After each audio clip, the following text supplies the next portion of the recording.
Olá, meu nome é Luciana Requião, eu sou professora da Universidade Federal Fluminense, atuo no curso de Pedagogia do Instituto de Educação de Angra dos Reis e no programa de pós-graduação em Cultura e Territorialidade da UF, e na Unirio eu atuo no programa de pós-graduação em Música e também no programa de mestrado profissional em Ensino das Práticas Musicais. A pesquisa que apresento hoje é parte de um projeto multidisciplinar junto à linha Documentação História do PPGM da Unirio e é intitulado Pesquisa em Acervos Musicais sediados no Estado do Rio de Janeiro, Identificação e Estudos de Obras, Coleções e Fundos Documentais. Essa pesquisa vincula-se também ao grupo de estudos em Cultura, Trabalho e Educação da UF, coordenado por mim, que vem nos últimos anos empreendendo estudos sobre o trabalho no campo da música. O projeto de pesquisa Guarda-Chuva, que abriga esses estudos, é intitulado Mundo do Trabalho, Música e Cultura no Capitalismo Tardio, um estudo com músicos do Estado do Rio de Janeiro. De forma geral, o conjunto desses estudos aponta para um processo de precarização do trabalho no campo da música, intensificado a partir da segunda metade do século XX, com as profundas transformações ocorridas e ainda em curso no modo de produzir e consumir música. Compreender esse movimento, entendendo sua subordinação ao modo de produção capitalista, é o nosso objetivo geral. O que apresento agora tem como título Fundo Documental do Sindicato dos Músicos do Estado do Rio de Janeiro, um estudo exploratório a partir de documentos trabalhistas.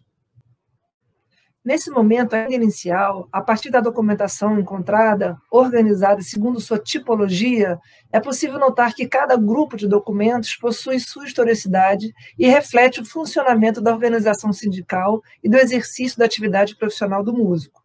Nesse sentido, damos um passo atrás na história, voltando ao início do século XX, mais precisamente ao ano de 1907, quando foi criado o Centro Musical do Rio de Janeiro, que veio se tornar o atual sindicato, de modo a ampliar nossa compreensão sobre a trajetória da música enquanto um campo de trabalho e um meio de subsistência. O que é um fundo documental? Segundo Heloísa Belotto, um fundo de arquivo é um universo arqueológico a identificar, balizar, ordenar, descrever e analisar, de modo a possibilitar a preservação de sua organicidade, de sua integridade física. Sendo um universo arqueológico, o fundo de arquivo é, com raras exceções, um desafio que acena com o caótico que lhe imprimiram o tempo e o desuso em que caíram seus elementos. Assim, no sentido do desafio da descoberta, o trabalho de arquivo, especialmente quando se trata de acervos históricos, é invariavelmente fascinante. Essa figura ela mostra a forma como a gente encontrou a documentação acondicionada. No processo de identificação, nos baseamos inicialmente no ciclo vital de documentos administrativos, que, de acordo com Belotto, é dividido em 3 idades. Segundo ela, a primeira é a dos arquivos correntes, nos quais se abrigam os documentos durante seu uso funcional, administrativo, jurídico, sua tramitação legal, sua utilização ligada às razões pelas quais foram criados. A segunda idade é uma fase intermediária, são documentos com cerca de 20 anos. Citando Belotto, abre-se a terceira idade aos 25 ou 30 anos, contados a partir da data de produção do documento ou do fim de sua tramitação. A partir dessa classificação, identificamos que o Fundo do Sindimuse possui uma coleção documental de terceira idade, produzida entre 1907, quando da fundação do Centro Musical do Rio de Janeiro, e 1990, compreendendo um período de 83 anos. Também possui uma documentação de segunda idade, produzidos entre 1990 e o ano 2000, variando entre 20 e 30 anos completos, nesse ano de 2020, e documentos ainda na primeira idade, produzidos a partir do ano 2000, atingindo no máximo 20 anos de idade completos neste ano de 2020.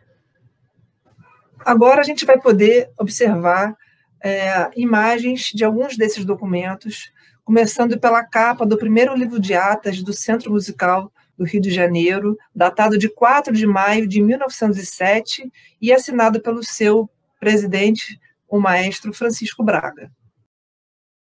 Essa aqui é uma imagem também de uma ata de 19 de dezembro de 1912, ata da sessão do Conselho Administrativo do Centro Musical do Rio de Janeiro.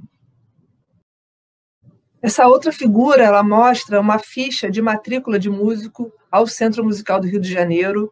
Ela data de 1929 e é a ficha de matrícula do pianista Arnaldo Estrela.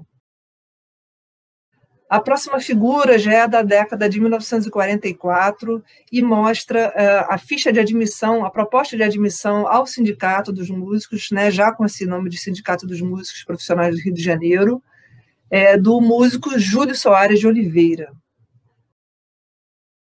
Esse outro documento não é um documento próprio, produzido pelo Sindicato dos Músicos, nem pelo Centro Musical, é do ano de 1958, é uma ficha de registro de empregados da Rádio Marinque Veiga, uma documentação que foi encontrada lá no sindicato, porém não foi produzida pelo sindicato, foi produzida pela Rádio Marinque Veiga. Nesse caso, a gente tem a ficha aí do Dino Sete Cordas. Esse outro documento já é de 1973 e é um contrato de locação de serviços para o elenco do musical Se Eu Tivesse o Meu Mundo. O próximo documento é uma nota contratual emitida pela Rede Globo no ano de 1986 para o músico Djavan. A opção de estabelecer o processo de organização da documentação em grupos de documentos ou tipos deve-se ao fato de que, citando Belotto, as séries documentais que refletem operações, atividades, funções e competências definem-se por sua tipologia e esta denota a identidade de cada um de seus documentos componentes. Então, é possível notar que cada grupo de documentos possui sua historicidade, representa um movimento que reflete o funcionamento da organização sindical e do exercício da atividade profissional no campo da música. Assim, é certo afirmar que cada tipo de documento não foi criado de forma aleatória, né? De acordo com Belotto também, surgem, pois, motivos funcionais, administrativos e legais. Tratam, sobretudo, de provar, de testemunhar alguma coisa. O que podemos, então, inferir até o momento? A legislação nos mostra um caminho, né, que explica por que tanta variedade de documentação referente à contratação de músicos, né? As relações trabalhistas no Brasil, na primeira metade do século XX, passaram por importantes transformações, né? A criação do Ministério do Trabalho, em 1930, a instituição da carteira profissional, em 1932, foram marcos que possibilitaram garantias aos direitos do trabalhador. Em 1943, com o Decreto-Lei 5452, foi aprovada a Consolidação das Leis do Trabalho, a CLT. O trabalho dos músicos valeu-se das condições propiciadas por esses instrumentos legais. O registro de empregados da Rádio Marinque Veiga, por exemplo, mostra um contrato de trabalho de longa duração, por prazo indeterminado, que indica usufruto do direito a férias e aumentos salariais regulares. Já neste outro exemplo, temos um contrato por tempo determinado, valendo-se do artigo 443 da CLT, que garante que o contrato individual de trabalho poderá ser acordado tácita ou expressamente, verbalmente ou por escrito e por prazo determinado ou indeterminado. Pelas especificidades que a atuação do músico impunha e pelo não reconhecimento legal do trabalho intermitente até aquele momento, né, hoje já é possível, a profissão foi regulamentada pela Lei nº 3.857, em 1960, e estabelecia, entre outros, regras específicas para a duração e a contratação do trabalho. Ela diz: a duração normal de trabalho dos músicos não poderá exceder 5 horas, excetuando-se os casos previstos nessa lei. O tempo destinado aos ensaios será computado no período de trabalho. Artigo 41. Em 1986, foram instituídos modelos de contrato de trabalho por prazo determinado e indeterminado e nota contratual para os músicos profissionais, pela Portaria 3347.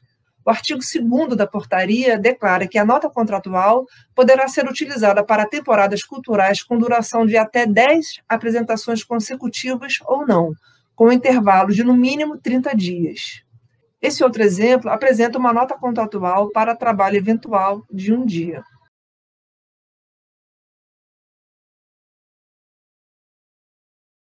Em 2004, com os artigos 4º e 5º da Portaria 446, o limite do trabalho para o mesmo contratante em 7 dias consecutivos e sem retorno nos 30 dias subsequentes foi suprimido. Esse mesmo item retornou em 2018 com a portaria 656, porém, estendendo o prazo para a utilização desse mesmo profissional nos 60 dias subsequentes, por essa forma, pelo mesmo empregador. Nesse processo, observamos que, apesar da possibilidade de contratação por longos períodos, como no caso citado da Rádio Marique Veiga, a sazonalidade e a intermitência é observada como inerente ao trabalho do músico, o que busca dar conta à legislação mencionada ao dispor sobre contratos de curta duração e determinar as especificidades da jornada de trabalho. O trabalho junto ao Fundo Documental do Sindicato dos Músicos do Estado do Rio de Janeiro está apenas começando. Estamos formando uma equipe multidisciplinar para dar conta dessa empreitada, né, que é de grande porte, né, e buscando também recursos para isso. Gostaria de agradecer muitíssimo pela atenção de vocês, dizer que o Fundo Documental do Sindicato dos Músicos do Estado do Rio de Janeiro está sendo organizado de forma que possa ser disponibilizado a pesquisadores para usufruir dessa fonte primária de grande interesse, de grande importância, por contar a história da música brasileira, por contar um pouco dos processos, das relações de trabalho. Tem muita coisa ainda para a gente compreender, que a gente pode vir a compreender a partir do manuseio e da análise desses documentos. Então, fica o convite para todos aqueles e aquelas que possam se interessar por esse tipo de pesquisa, a nos fazer uma visita, e a gente espera que essa documentação em breve também esteja disponível online para aqueles que não puderem estar de forma presencial no sindicato. Muito obrigada.